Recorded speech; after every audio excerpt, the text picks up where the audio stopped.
பாரதி உலா 2025 பாரத நாடு பாருக்கெல்லாம் திலகம். வழங்குவோர் டெக்னோ ப்ராடக்ட்ஸ், தபம்ஸ் group of companies, auditor NRK, Savithri foundation, Manivasagar பதிப்பகம், Chennai Sai Sankara group of matrimonials, Bharathi Priya trust மற்றும் விசு கல்வி அறக்கட்டளை.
மருத்துவத்துறையில் வளர்ச்சி என்பது இன்று நாடளவில் முக்கியமான ஒன்றாக மாறி வருகிறது.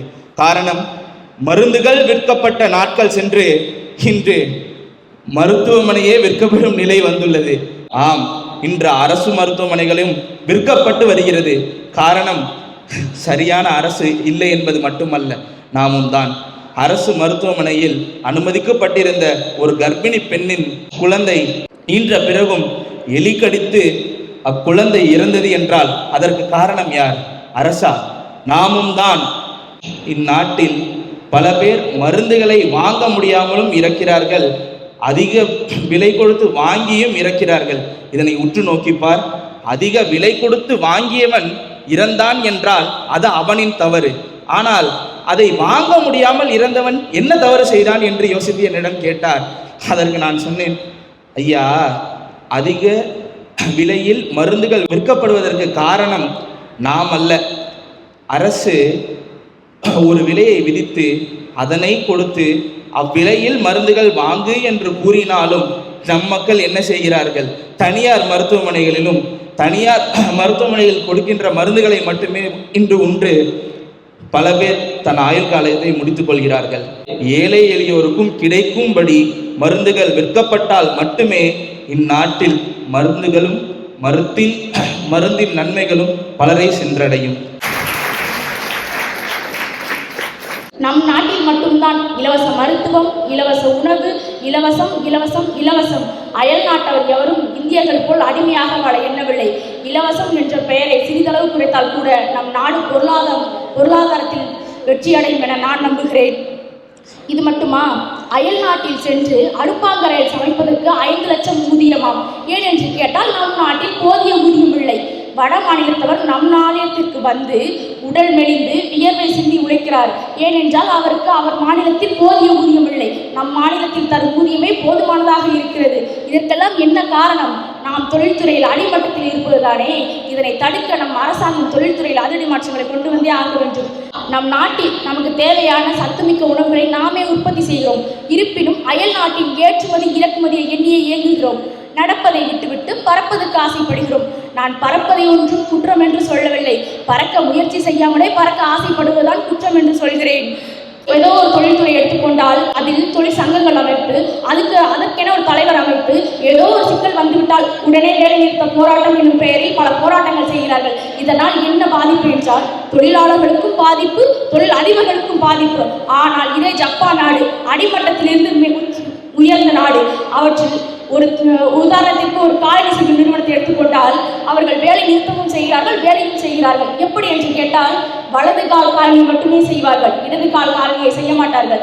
2 காலனிகள் இருந்தால் தானே அணிய முடியும். அப்பொழுது அவர்கள் வேலை நிறுத்தமும் நடக்கிறது, வேலையும் நடக்கிறது. இதனாலே என்னவோ தெரியவில்லை, ஜப்பான் நாடு பொருளாதாரத்தில் முதல் நிலையில் இருக்கிறது என்று நான் நினைக்கிறேன். நேற்று மனிதன் காட்டை அழித்து நாட்டை காக்கினான், இன்று மனிதன் வானை பிளந்து தேரை ஓட்டினான், நாளை மனிதன் 7 உலகை ஆளப்போகிறான். எண்ணும் எழுத்தும் எண்கண் என்றாலும் சுழன்றும் ஏற்பட்டது உலகம் என்பதற்கிணங்க உழைக்கும் மக்கள் வாழ்வில் உயர வேண்டும் என்றால் தொழில்துறையில் அதிக மாற்றங்களை கொண்டு வந்தே ஆக வேண்டும் என கூறி வாய்ப்பளித்தமைக்கும் வாய்ப்புகள் கேட்டமைக்கும் நன்றிகளை விடைபெறுகிறேன். முதலில் நம் நாடு வல்லரசாக சட்டத்துறை முக்கியத்துவம் கொடுக்க வேண்டியது விவசாயத்தில். நாட்டின் நெஞ்சம் வயல்வெளி, நம்பிக்கை நிழல் உழவனடி. வளமும் நலமும் வர வேண்டுமென்றால் விவசாயமே வழிகாட்டும் மாபெரும் மொழி.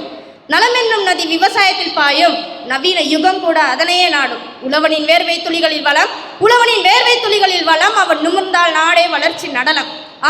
நம் நாட்டுடைய வளம், செல்வம், நலம் என கருதக்கூடியது விவசாயம். அந்த விவசாயம் நம் நாட்டில் எவ்வளவு விகிதம் என்று தெரியுமா? சேவைத்துறை 45%, தொழில்துறை 34%. ஆனால் விவசாயம், நம் நாட்டுடைய வளம், செல்வம் என கருதக்கூடிய அந்த விவசாயம் வெறும் 25% மட்டுமே.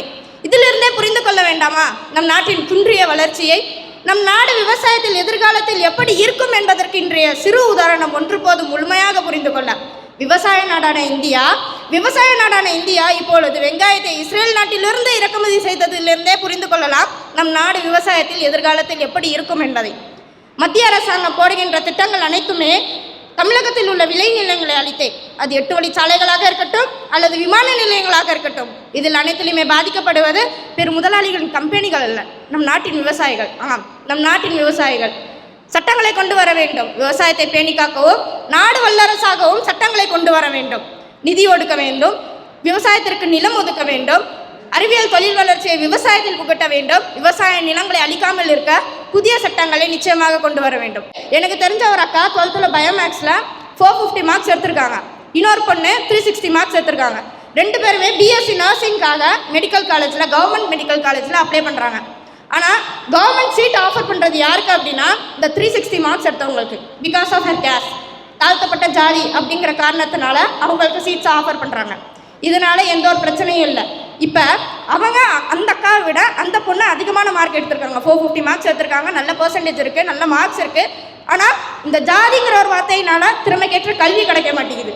2வது விஷயம் என்ன அப்படின்னா, இப்போ நான் படிக்கிற காலேஜில் என் டிபார்ட்மெண்ட்டில் ஒரு 34 பேர் இருக்கோம் அப்படின்னா ஒரு 10 பேருக்கு மட்டும் மாதம் வந்து கவர்மெண்ட் வந்து டெபாசிட் பண்ணுறாங்க ஒரு 1000 rupees. ஏன்னு கேட்டிங்கன்னா தாழ்த்தப்பட்ட ஜாதி அப்படிங்கிறதுனால. இதனால் பாதி பேருக்கு கிடைக்குது, பாதி பேருக்கு கிடைக்க மாட்டேங்குது. அந்த தாழ்த்தப்பட்ட ஜாதிக்காரங்களுக்கே பாதி பேருக்கு கிடைக்குது, பாதி பேருக்கு கிடைக்க மாட்டேங்குது. அதனால மாணவர்களிடையே நிறைய மனசஞ்சலங்கள் ஏற்படுது. அதனால என்னோட பாயிண்டாக ஜாதியை ஒழிக்கணும், நம்ம நாடு நல்லரசாகணும்னா ஜாதியை ஒழிக்கணும் அப்படிங்கிறத சொல்லிக்கிறேன். அறிவியலோட பெரிய பரிசு தான் இணையம். ஆனால் இந்த இணையத்தை வச்சுக்கிட்டு மோசடி, அடையாள திருட்டு, ஹேக்கிங், வன்முறை, விமர்சனம்னு இணைய வழியாவே இழிவான வழியாக மாற்றிட்டோம். அப்போ மாற்றம் நம்மக்கிட்ட தானே வேணும். அதுவே இன்னொரு பக்கம் நான் யோசிச்சு பார்த்தேன். நம்ம வளர்ந்துட்டு இருக்க நாடு, நமக்கு மேலே வளர்ந்த நாடு நிறைய பேர் இருக்காங்க. அவங்களுக்கும் நமக்கும் என்ன வேறுபாடு? அவங்க கிட்ட இருக்க ஏதோ ஒன்று நம்ம கிட்ட இல்லை. அதனால தான் நம்ம இன்னும் வல்லரசாக முடியல. அது என்ன மாற்றம் அப்படின்னு பார்த்தா, முதலும் நீ முடிவும் நீ அப்படின்ற மாதிரி அந்த மாற்றம் மாணவர்கள் கிட்ட தான் இருக்குன்னு சொல்கிறாங்க. ஏன்னா நம்ம படிக்கிறதெல்லாம் 2 mark question, 5 mark question, 10 mark question மார்க்குக்காக படிக்கிறோம். ஆனால் அயல் நாட்டில் உள்ள மாணவங்க மாற்றத்துக்கும் முன்னேற்றத்துக்காகவும் படிக்கிறாங்க. ஐஐடி மெட்ராஸ் மாணவர்கள் கோவிட் டைமில் வெண்டிலேட்டர் கண்டுபிடிச்சிருக்காங்க. இந்தியன் காலேஜ் மாணவர்கள் பயோ பெட்ரோல் கண்டுபிடிச்சிருக்காங்க. டெல்லி கல்லூரி மாணவிகள் வாழை நாரை வச்சு சானிடரி நாப்கின் கண்டுபிடிச்சிருக்காங்க. எனக்கு தெரிஞ்ச இந்த கண்டுபிடிப்பு எல்லாமே வந்து கூகுள் குரோம்லையும் ஜெமினில தான் இருக்கே தவிர எதுவுமே நடைமுறையில் இல்லை. எப்போ இதெல்லாம் நடைமுறைக்கு வருதோ அன்னைக்கு தான் நம்ம நாடு நல்லரசு ஆகும். வரப்புயர நீர் உயரும், நீர் உயர நெல் உயரும், நெல் உயர குடி உயரும், குடி உயர கோள் உயரும், கோள் உயர கோன் உயரும் என்கிறார் ஔவையார். ஒரு விவசாயி வளத்தோடும் நலத்தோடும் மேம்பட்டால்தான் நாட்டு மக்கள் உடலாலும் உள்ளத்தாலும் உயர்வார்கள். மக்கள் உயர்ந்தால் மக்களை ஆளும் அரசு உயரும், அரசு உயர்ந்தால் எங்கும் எதிலும் நீதியும் நேர்மையும் தலைத்தோங்கும். உண்டி கொடுத்தோர் உயிர் கொடுத்தோர் என்பது மணிமேலை காப்பியத்தின் மந்திர சொல். ஆனால் உணவை அள்ள அள்ள குறையாத அச்சை பாத்திரம். அவள் கையில் இருந்து அதை பயன்படுத்தி உலகில் எவருமே பிச்சை பாத்திரம் ஏந்தாத நிலையை கொணர்ந்தவள் அவளே. ஆனால் இன்றோ சட்டமும் அறிவியலும் மருத்துவமும் தொழில்நுட்ப துறைகளும் கற்பனையே செய்ய முடியாத அளவில் பெருகி வருகின்றன. சற்றே சிந்தியுங்கள். நமக்கான பூமி அளவானது, வளராதது. அதை காப்பாற்ற என்ன செய்கின்றோம்? நல்ல வளமான ஆரோக்கியமான உற்பத்தி திறனை மேம்படுத்த பாடுபடுகிறோமா? இல்லையே. அவை எவற்றெல்லாம் நாசப்படுத்தி மண்ணிருந்த சுவடையை கூட அழித்து மனநோயாளியாகவும் பிணநோயாளியாகவும் சவங்களாக தெரிகின்றோம். இந்த மண்ணில் பிறக்கின்றோம், இந்த மண்ணில் வாழ்கிறோம், வளர்கிறோம். ஆனால் மனசாட்சியே இல்லாமல் மண்ணை நவீன கருவிகளின் குப்பைகள் கொண்டு பொறுக்கிறோம். செயற்கையாக உருவாக்கப்படும் ஒவ்வொரு பொருட்களும் ஒரு காலகட்டத்திற்கு பிறகு மண்ணுக்கும் மனிதனுக்கும் கேடு விளைவிக்கும். இந்தியாவின் முதுகெலும்பு விவசாயம், விவசாயிகளின் இதய துடிப்பு விவசாயம். ஏறுகலப்பையை பிடித்து நிலத்தை சமப்படுத்தி முத்து முத்தாய் விதையை விதைத்து உலகின் பஞ்சதை போக்கும் உன்னத தொழிலே விவசாயம். விவசாயினை மதிப்போம், விவசாயத்தை காப்போம். நன்றி கூறி விடைபெறுகிறேன். நன்றி, வணக்கம். எண்ணம் அதை வித்தாக்கு, எண்ணி அதை மரமாக்கு, உழைப்பு அதை உனதாக்கு, உயர்வு அதை விண்ணாக்கு. இதுதான் என்னோடய முதல் கவிதையே. I am writer also. So அதனால் இப்போது எண்ணம்ங்கிறது ஒன்றும் இல்லை. இப்போ நீங்கள் மாணவிகள்லாம் என்ன முன்னேறத்துக்கு என்ன படிக்க போகிறோன்னு பக்கத்து வீட்டில் என்ன பண்ணுறாங்க. உங்களுக்கு என்ன பிடிக்குமோ, உங்கள் திறமை என்னவோ அதை வச்சு நீங்கள் பார்க்கணும். சமுதாயத்தை பார்க்கும்போது நீங்கள் உங்கள் மனசு தான் உங்களோட சமுதாயம். நீங்கள் டிசைட் பண்ணி என்ன படிக்கணுமோ நல்லா படிக்கணும். ஸோ குறைகளை எல்லாம் மறந்துடுவோம், நிறைகளை எப்போதுமே நினச்சி பிடிச்சிருப்போம். அப்போ தான் ஹெல்த்தும் நல்லா இருக்கும். என்ன ஆகணும்னு உங்கள் இலக்கு டிசைட் பண்ணிக்கணும். அந்த இலக்கை நோக்கி பயணம் செய்ய வேண்டும். இந்தியா வல்லரசு ஆகிடுத்துங்க. எப்போவும் வல்லரசு ஆலைன்னு இல்லவே இல்லை. எல்லாரும் ஃப்ளைட்டில் போகிறாப்போ, எல்லார் வீட்லேயும் ஒரு கார் இருக்குது, எல்லார் வீட்லேயும் ஒரு 4-5 மொபைல் இருக்குது. வல்லரசு எப்போ ஆகிடுது. இதெல்லாம் அரசியல் ரீதியாக வல்லரசு ஆகலைன்னு பொய் பிரச்சாரம். அமெரிக்காவிலலாம் கடன் தான் ஜாஸ்தி, பட் இந்தியாவில் எல்லாம் பணக்காரர்களாக இருக்கா. அங்கே கடன்கள், இங்கே சேமிப்புகள். சின்ன ஃப்ளாட்டில் இருப்பான், 1 கோடி ரூபாய் டெபாசிட் வச்சுருப்பான். இந்தியாவில் இந்தியா வல்லரசு ஆகிடுத்து, ஆகலேன்னு யாரும் சொல்ல வேண்டாம். Okay, anyway with this I conclude my talk. All the best to everybody. உங்களுக்கு எதில் ஆர்வம் இருக்குது, எதுக்குள்ளே போனால் உங்களுடைய எதிர்காலம் நல்லா இருக்கும் அப்படிங்கிற ஒரு விஷயத்தை நீங்கள் தேர்வு செய்யலாம். அதுக்கு மனதில் உறுதி வேண்டும். பாரதியார் சொல்லிட்டாரு, மனசில் உறுதி கண்டிப்பாக வேணும். அது இருந்தால் தான் அதை தேர்ந்தெடுக்க முடியும் உங்களால். அப்படி தேர்ந்தெடுக்கும் போது சில நேரத்தில் வீட்டில் உள்ள பேரண்ட்ஸே கூட சில நேரத்தில் சின்ன தடைக்கெல்லாம் இருக்கலாம். காரணம் என்னென்னா, அவங்கள பொறுத்த வரைக்கும் ஒரு கனவு அவங்க வச்சுட்டு இருப்பாங்க. தப்பு சொல்ல முடியாது. உங்களை வளர்த்த ஆளாக்குறவங்க அவங்க தான் சொல்லும்போது, என் பையன் டாக்டர் ஆகணும், இன்னொன்று லாயர் ஆகணும், ஒரு என்ஜினியர் ஆகணும், அல்லது இப்படி ஆகணும்னு சொல்லிட்டு அவங்களுக்குள்ள ஒரு கனவு இருக்கும். பட் அந்த கனவுலேருந்து நீங்கள் வெளியில் வந்துடுவீங்க. உங்களுக்கு வேறு விதமான எதிர்பார்ப்பு இருக்கும். அப்படி இருக்கும்போது உங்கள் மனசில் அந்த உறுதியை வச்சுக்கங்க, இதுதான் படிக்கணும்னு. அதை சொல்லும்போது வாக்கில் இனிமை வேண்டும். உங்கள் பேரண்ட்ஸ்ட்டே இனிமையாக பேசுங்க. அதை அழகான முறையில் எடுத்து சொல்லி, இல்லை எனக்கு இது பிடிச்சிருக்குப்பா அம்மா, இது நான் படித்தா நல்லாயிருக்கும், அதனால தானே அதுக்கான காரணங்களை நீங்கள் சொல்லுங்கள். அப்போ அது வாக்கில் இனிமை இருந்ததுன்னா அவங்க புரிஞ்சுப்பாங்க. நினைவு நல்லது வேண்டும், பாரதியார் சொல்லியிருக்காரு இதே பாட்டில். ஆனால் நினைவை நல்லதாக நீங்கள் செலக்ட் பண்ணுங்கள். செலக்ட் பண்ணிவிட்டு நீங்கள் படிக்க ஆரம்பிச்சாச்சுன்னா அந்த படிப்பு உங்களுக்கு ரொம்ப நல்லா இருக்கும். ஆனால் ஒன்று, அது போகும்போது கூட உங்களுக்கு எதை எடுக்கணுங்கிற அந்த ஒரு உணர்வு உங்களுக்கு வேணும். நீங்கள் நெருங்குற பொருள் உங்களுக்கு கைப்படணும்னு சொன்னால் அந்த பொருள் நல்லதாக இருக்கணும். அது கல்வியாக இருக்கட்டும், உங்கள் உத்தியோகமாகட்டும், எதாகட்டும், அது நல்லதாக இருக்கணும். அந்த மாதிரி ஒரு விஷயங்களை மாணவர்கள் நீங்கள் தேர்ந்தெடுங்க. இதெல்லாம் தேர்ந்தெடுத்து நீங்கள் பண்ணால் எல்லாத்துக்கும் மேலே ஃபைனலாக சொல்கிற ஒரே ஒரு விஷயம், பாசிட்டிவ் அப்ரோச் வச்சு. பாரதியார் ஆரம்பத்திலே அதை சொல்லிட்டு வந்திருக்காரு. அவர் ஏழ்மையில் இருந்த காலகட்டத்தில் கூட ஒரு கழிவிறக்கம்ங்கிறது அவர்கிட்ட இருந்தது கிடையாது. என்றைக்குமே அவர் எதையுமே பாசிட்டிவாக தான் பார்த்துருக்காரு. அவர் நெகட்டிவாக பார்க்கவே இல்லை. சுதந்திரம் கிடைக்கிறதுக்கு முன்னாலேயே ஆனந்த சுதந்திரம் அடைந்து விட்டோமேன்னு சொல்லிட்டார் அவர். அவ்வளோ தூரத்துக்கு அவர் அது பாசிட்டிவாக தான் அது நினச்சிருக்காரு. அது மாதிரி இந்த பாசிட்டிவ் அப்ரோச்சை மட்டும் நீங்கள் கொடுத்துட்டு எல்லாமே நேர்கோட்டில் நீங்கள் வந்தீங்கன்னா ஒவ்வொருத்தரும் நீங்கள் அங்கே உட்கார மாட்டீங்க, இங்கே உட்காருவீங்க. நீங்கள் எல்லாம் அதுக்கான காலகட்டம் உங்களுக்கு வரும். அதனால என்னுடைய வாழ்த்துக்கள்.